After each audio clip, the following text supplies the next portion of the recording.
어린이 여러분, 어떤 내용의 이야기가 담겨 있을지 생각하며 함께 읽어봅시다. 프랑크 파블로프가 글을 썼어요. 레오니드 시멜코프가 그림을 그렸지요. 갈색 아침. 어느 화창한 오후, 나는 단짝 친구 샤를리를 만났어요. 우리는 카페에 앉아서 따사로운 햇볕을 쬐었어요. 별다른 이야기는 하지 않았어요. 그저 느긋하게 향긋한 차를 마시고 있었죠. 그렇게 고요하고 평화로운 한때를 즐기고 있었답니다. 그런데 갑자기 샤를리가 키우던 개를 안락사시켰다는 이야기를 꺼냈어요. 나는 깜짝 놀랐지만 생각해보니 안타깝게도 그 불쌍한 개를 위해 해줄 수 있는 게 아무것도 없었어요. 그래도 어쩔 수 없죠.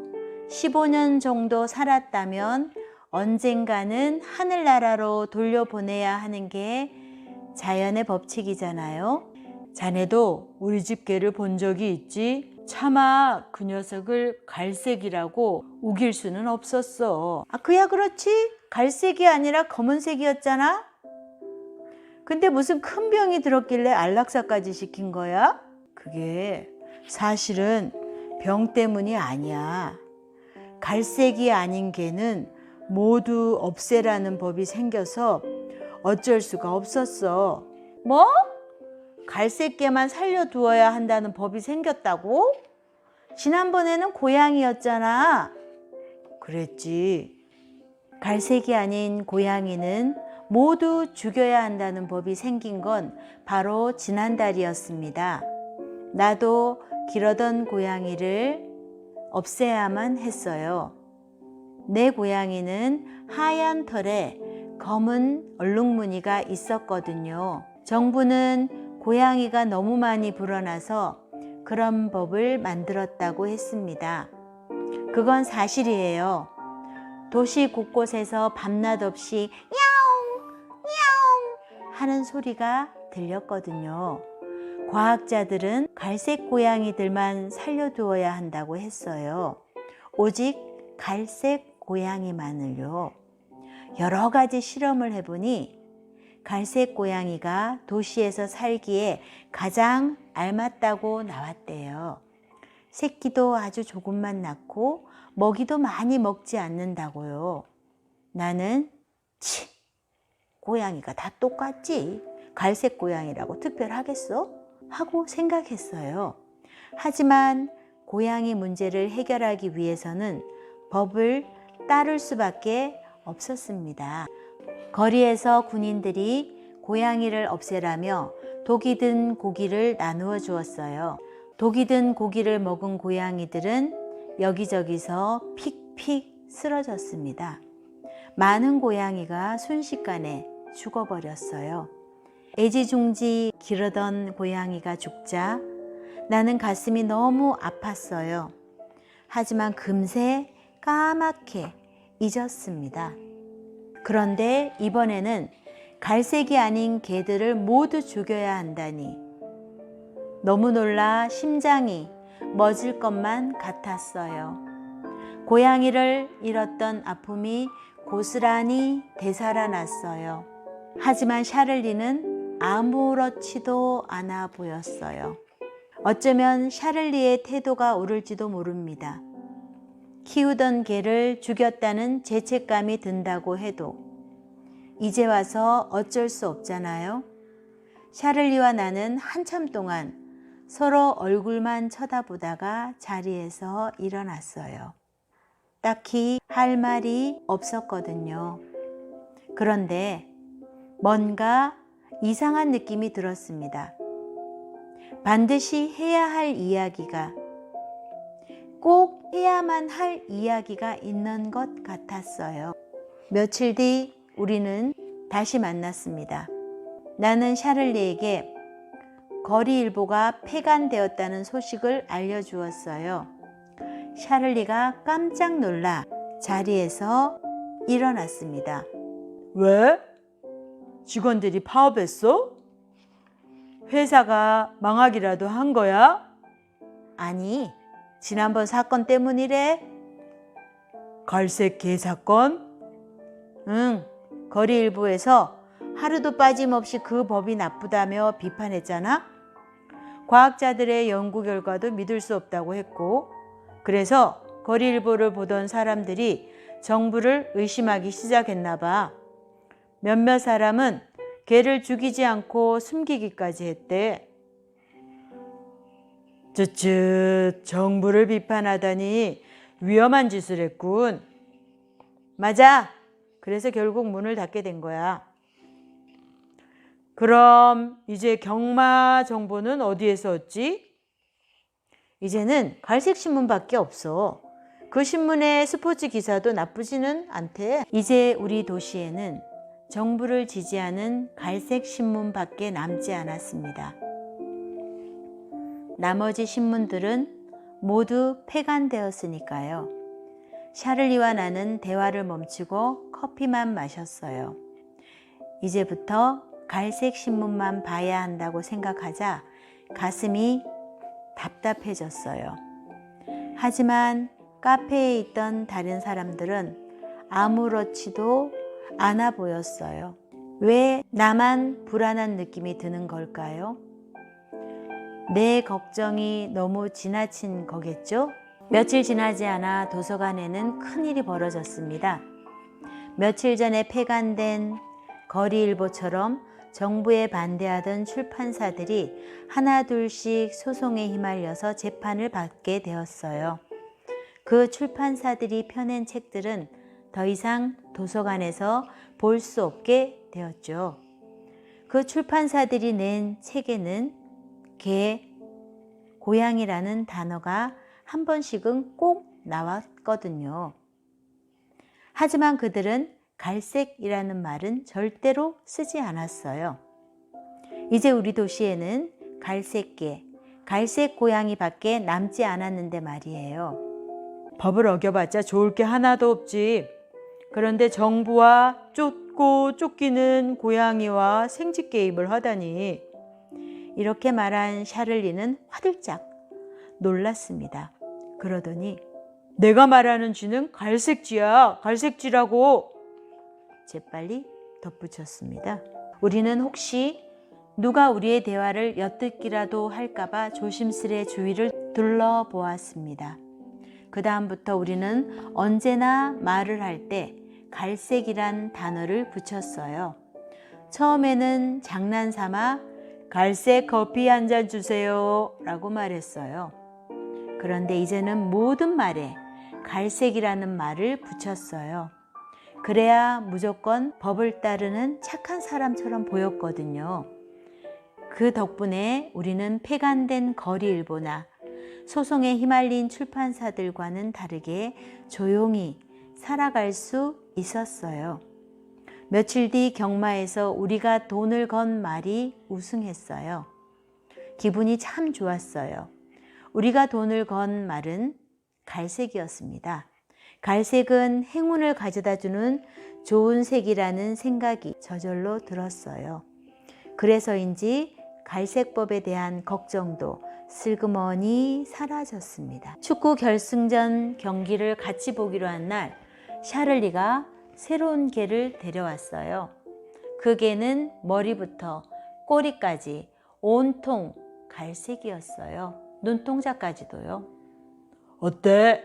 검은색 개보다 부침성도 좋고 말도 잘 알아들어. 손짓, 눈짓만 해도 척척 알아챈다니까. 정말이야. 말승도 피우지 않아. 갈색개는 샤를리의 말이 끝나기가 무섭게 후다닥 소파 밑으로 기어들어 갔어요. 그리고는 아주 큰 소리로 마구 짖었죠. 어찌나 당당하게 짖어대는지 마치 어흠, 이 몸은 갈색이시다. 그러니 그 누구도 설령 주인이라 할지라도 감히 내게 명령을 내릴 수 없다. 라고 하는 것 같았습니다. 저 녀석이 왜 저러지? 이 집에 다른 동물이라도 있나? 설마 너도? 그때 갈색 고양이가 슝 하고 화살처럼 날아와 커튼을 타고 올라갔어요. 나의 새로운 고양이는 갈색 눈동자와 갈색 털을 가진 수컷이에요. 샤를리와 나 둘 다 갈색 동물을 키우기로 한 거예요. 우리는 같은 생각을 했다는 게 재미있어서 깔깔대며 웃었어요. 나는 늘 고양이를 길렀잖아. 고양이가 없으니까 쓸쓸하더라고. 어때? 예쁘게 생겼지? 오, 내 고양이도 머리부터 꼬리까지 온통 갈색이네. 완벽해. 샤를리와 나는 오순도순 텔레비전을 보았어요. 갈색 동물 두 마리는 곁눈질로 서로를 훔쳐보았죠. 그날 어느 팀이 우승했는지는 잘 기억나지 않아요. 하지만 정말 재미있고 편안한 시간이었어요. 갈색 동물을 키우니까 정부에서 법을 잘 지키고 있다고 칭찬이라도 해줄 것 같았지요. 이렇게 세상이 돌아가는 방향대로 순순히 따르기만 한다면 언제까지나 마음 편하게 살아갈 수 있을 거예요. 언젠가 거리에서 마주친 한 아이가 떠오릅니다. 그 아이는 자기가 키우던 흰색 강아지를 어른들이 죽인 것을 보고 슬피 울고 있었어요. 그 아이에게 이렇게 말해주고 싶었습니다. 모든 강아지를 키울 수 없는 것은 아니란다. 갈색 강아지를 찾아보렴. 그러면 그 아이도 눈물을 그쳤을 거예요.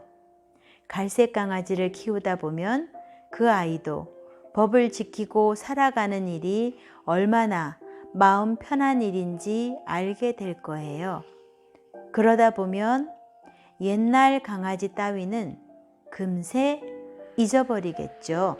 그런데 어제 도저히 믿을 수 없는 일이 일어났습니다. 갈색 옷을 입은 군인들이 나를 잡으러 온 거예요. 갈색 고양이를 키우고 있으니까 평화롭게 살 수 있으리라 굳게 믿고 있었는데 말이에요.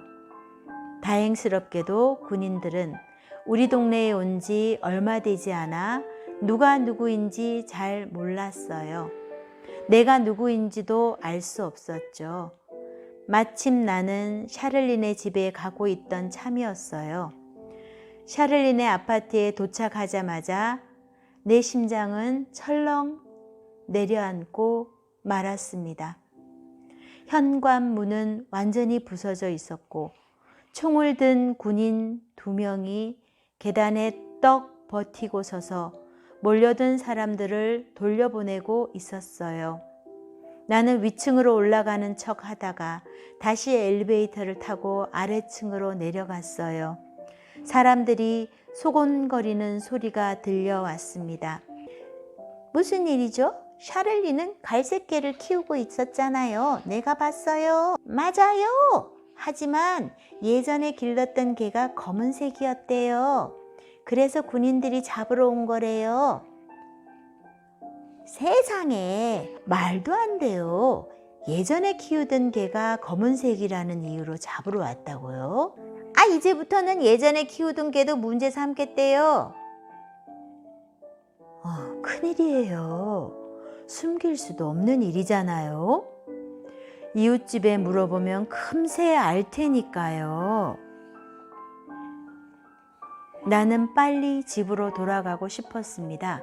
등에서 식은땀이 났어요. 전에 기르던 동물이 갈색이 아닌 것도 죄가 된다면 나 역시 군인에게 잡혀가겠죠? 내가 예전에 얼룩고양이를 기른 사실은 우리 아파트 사람 모두가 알고 있으니까요. 예전에 키우던 동물이 갈색이 아닌 것도 죄가 된다니. 이런 일이 생길 줄은 정말 꿈에도 몰랐어요. 오늘 아침 갈색 라디오에서 그 소식이 흘러나왔습니다. 500명이나 되는 사람들이 붙잡혀 갔대요. 틀림없이 샤를리도 그 안에 있을 거예요. 사람들을 잡아간 이유는 최근에 갈색 동물로 바꾸었어도 마음까지 변한 건 아니기 때문이래요. 라디오 아나운서는 갈색이 아닌 개나 고양이를 기른 적이 있으면 그건 예전이었다 해도 법을 어긴 겁니다. 라고 말했어요. 심지어 국가반역죄를 들먹였어요. 그 다음 내용은 더 끔찍했어요. 설령 법을 어긴 적이 없다고 하더라도 부모, 형제, 친척들 중에서 단 한 명이라도, 단 한 번이라도 갈색이 아닌 다른 색의 동물을 기른 적이 있다면 가족 모두 함께 벌을 받게 된대요. 정말 너무해요. 세상이 점점 이상해지고 있어요. 갈색 고양이를 키우기만 하면 안전할 줄 알았는데, 하지만 저들이 예전에 키우던 동물의 색까지 문제 삼기로 한 이상 나와 같은 사람들을 모두 체포하기 전에는 이 짓을 멈추지 않을 거예요. 밤이 되었습니다. 도무지 잠을 잘 수 없어요.